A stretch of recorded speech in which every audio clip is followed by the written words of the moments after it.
I thought I would start off this part 3 going back over something that happened in part 2. You may recall that in part 2 the schematic called for 6SG7 and also for 7H7 tubes in the IF, depending on which schematic you looked at and which tube diagram.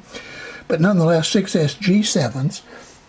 But instead, what was in that particular set were 6SH7s. And I noted that on the tube tester there was a difference in that there was a pin neutralized that in one of the listings it was pin 3 and in one of the listings it was pin 5. Well, let me show you what was going on there.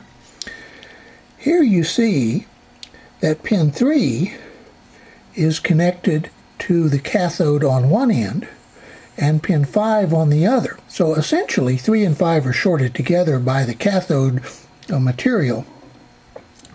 Well, it turns out that in the 6SH7 that is also true, and apparently what the tube tester was doing is the person that prepared the listing for one of them chose to isolate pin 3, and the person that chose to do the other one chose to isolate pin 5. Either will work, but why they did 3 on one and 5 on the other is just chance encounter. In other words, the listings should be identical.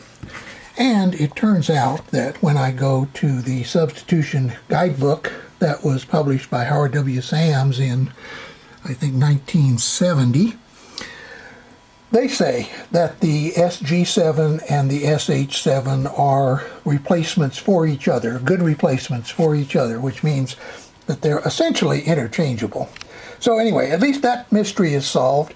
I'd like now to take a look at the mystery of the leakage. If you recall, in some of the tubes, starting with the 6SL7, there was a lot of leakage.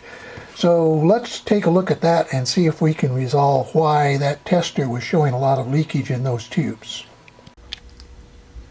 You may recall in part 2 that I was testing this 6SL7 for leakage.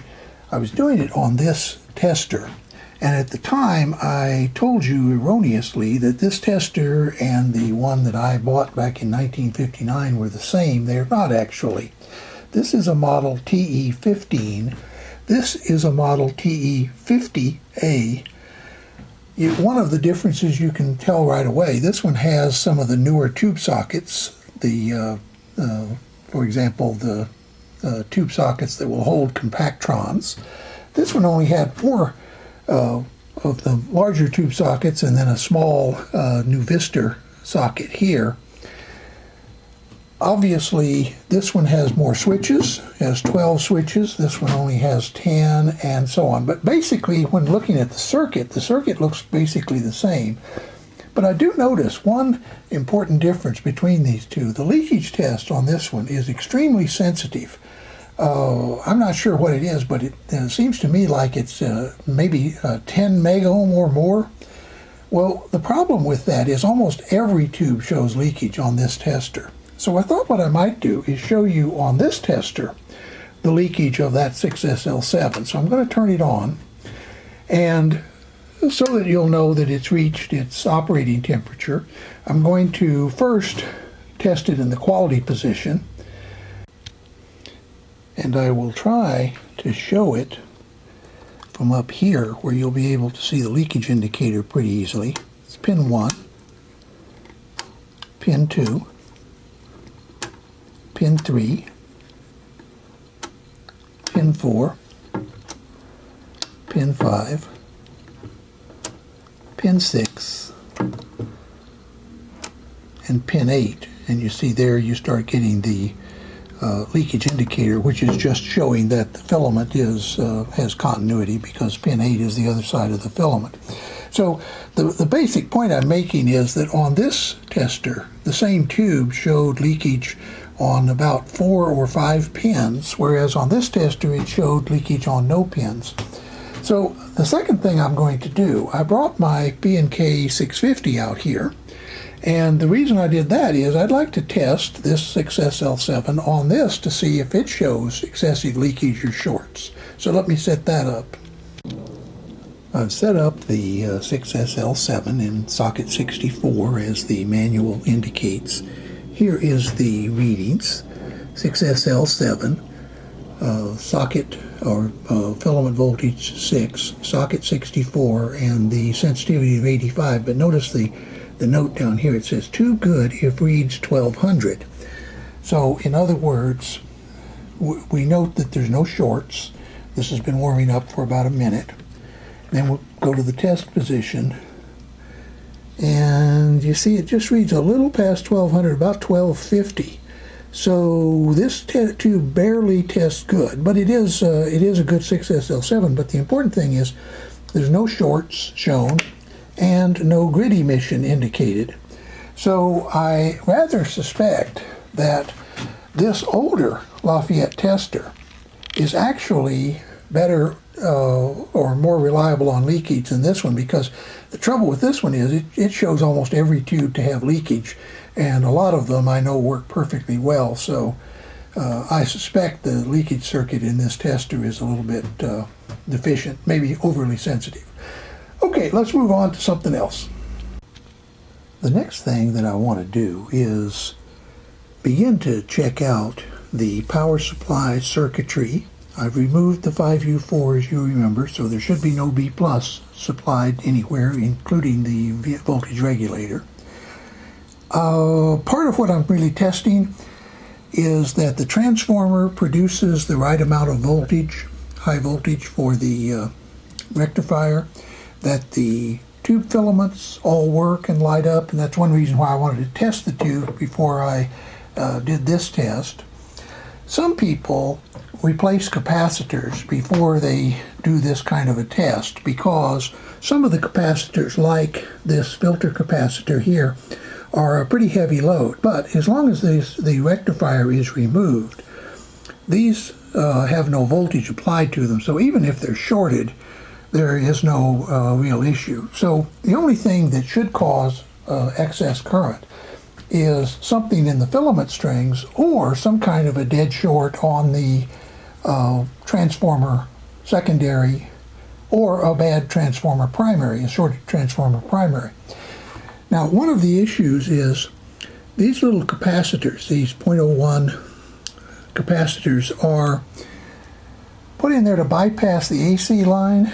Most of them are generally paper capacitors, and they definitely should be replaced with safety capacitors, not just with ordinary. A safety capacitor is a special capacitor that fails open. In other words, if it ever shorts for any reason, ever fails, it is deliberately designed to burn itself open so it does not overload the AC line and cause a fire. In general, what I'm going to be doing is eventually replacing the capacitors in the unit, and for that purpose I have printed out lists of the capacitors. In this case it's called condensers, because back in the day that's what it was often referred to. This is from a rider's manual. This list of capacitors is from a Sam's photofact that I showed you earlier. The nice thing about this one is it tells the function over here of the particular. For example, this says output cathode bypass, and what that is referring to is on the output tubes this capacitor that bypasses the cathodes, shown right there, and it is part of the same section or the same capacitor as this capacitor, which is a filter 30 microfarad, and this capacitor, which is a 20 microfarad. These are the high voltage or B+ filters, and those two, as well as the cathode bypass for the 6V6, that is the one shown there, are all in the same can. And I'm going to assume for right now that it's that can that you see on the back there. But nonetheless, what I've done is I've taken a list of capacitors, and these are lists from two different manuals. This one is from a manual for a 62A Mark 1, and the other is for a 62A Mark 2. And I went through with and noted all of the capacitors that are listed as molded tubular, and you see there's 3 there, 14, 4 of those, 1 of those, and so on, the various values. 16 of these, that's the 0.01s, as well as those that are listed as being electrolytic. They're down here. C107 is a 10 mic, and then that 3 section that I just talked about, which is C111, 113, and 116. I'm going to replace all of those eventually. You might ask, well, why in the world are you powering it up? Why not just replace them to begin with? And in that respect, oh, by the way, I just should point out, I did the same thing on this list, just to make sure that the lists are identical, at least with regard to the capacitors I plan to replace. And then, of course, what I will do is, as I go through on the schematic, each time I replace a capacitor, I'll verify and then check it off as having been replaced on the list.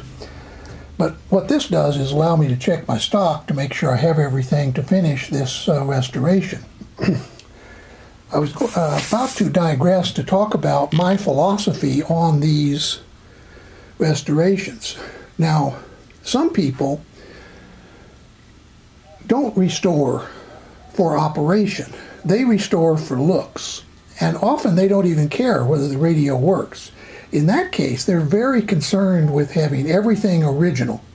So they tend not to replace anything unless it's absolutely so badly destroyed that it cannot be renovated. I'm not as interested in that. That would be something you would put in a museum for people to look at, not something to use. The next level down are people who restuff everything, maintaining all of the original cans and so on.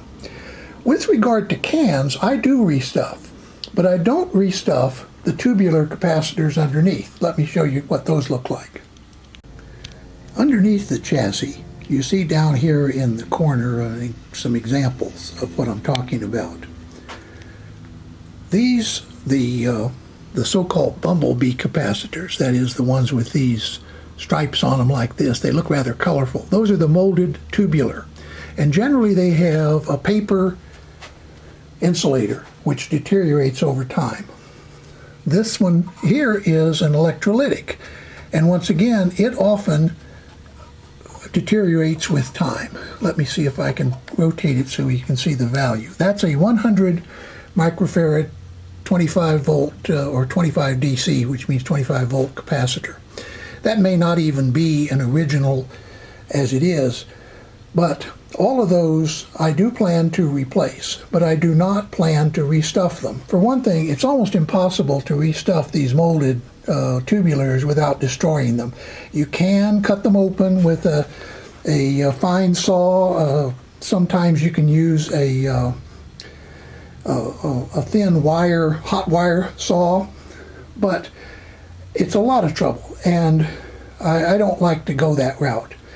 So under the chassis, I tend to go with the idea of function over form. On top of the chassis, I go with try to preserve the original look. The third thing that I wanted to point out is I tend to use a method for replacing capacitors, which is some people call the pigtail method or the splice method or whatever. That is, I cut out the original capacitor and then put the new capacitor in its place, but I do not unsolder the leads from tube sockets and things like that. I do that for two reasons. First, trying to get those wires off of old tube sockets can often result in breaking the tube socket itself, and then you got a real mess. You got to unsolder everything, replace the tube socket, and you're really getting into a lot of extra work for no real purpose. The second reason that I like to use the pigtail method is that leaves those leads for anyone in the future who wants to come back and replace with capacitors that look more like the originals. Maybe they want to take some modern capacitors and wrap them in a plastic shell or something and put the stripes on it and so on. And that leaves those leads exactly where they were put in the factory. And so someone looking at the bottom of this chassis will immediately know it's been restored because they'll see the modern capacitors staring them in the face. Now, I realize that some people really like putting the modern capacitors inside the old wrappers. The trouble is, unless you put something inside the chassis to tell people that these are modern capacitors, they're likely to turn this over, see all those old capacitors in there, and cut them out before realizing that, hey, these have been restuffed. So anyway, those are my justifications, if you will, or excuses for the way I do things. But once again, as I've said, most of what I do is built up over 50 or so years experience on these old things. And as I also have said before, everybody's opinion weighs the same. So mine is just an opinion. I've made a lot of mistakes, and I'm not sure that I'm doing the right thing, but it is the way I do it. So let's move forward now and see if we can get this thing to power up a little bit. I've now set up to do what is always an exciting part of these renovations, which is the first power up. And remember, the purpose of this is not to see if the radio works. It's mainly just to find out if the power transformer is okay and if there are no excessive loads on the filament circuit. So for that purpose, I've set this variable transformer to record current. And I've set the camera on a tripod. I'm going to zoom in a little bit here. Adjust the light a little so that you can see the amperage. As I raise the line voltage, you won't be able to see me turning the line voltage, but trust me, I'm doing this carefully. And I'm looking to make sure that I never exceed 1 amp.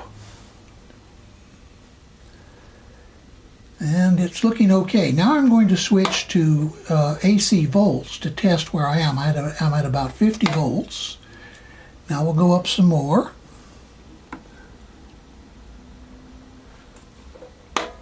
About 80 volts.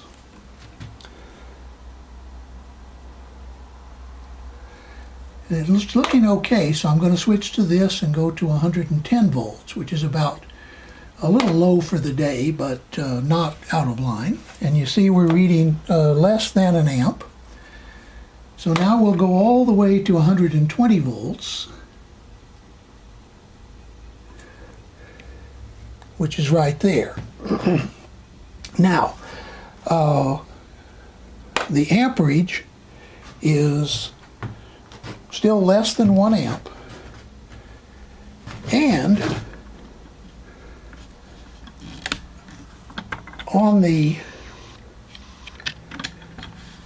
receiver, you may notice that we're starting to get dial lamp activity. Let me reposition.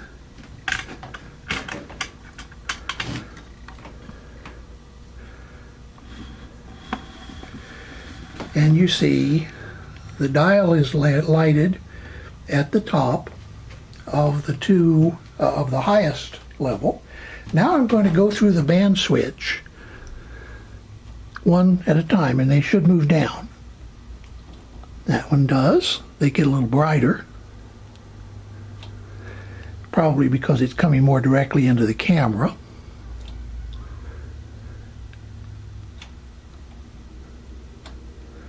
Okay, that's good news. In fact, what it shows us is we only have one burned out dial light. That's the one on the left at the bottom. So, a successful first power up. Next thing I'm going to do is test the voltage on the transformer, but I'm going to have to reset the camera so you'll be able to see that. Now what I've done is I've put the meter leads in the plate pins of the 5U4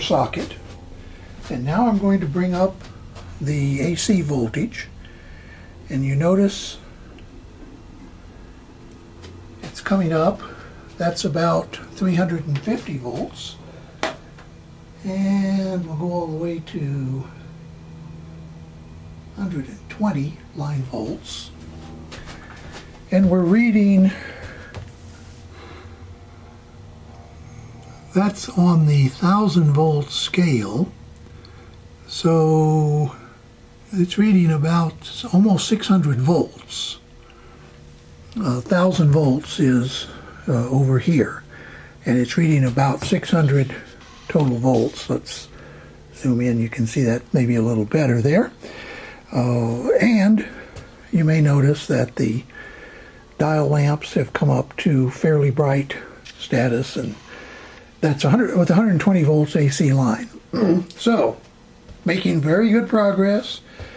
I think at this point I'm going to take a little break, sit down and assess my capacitor assortment, make sure I have everything I need, and then I'm going to start on the next phase.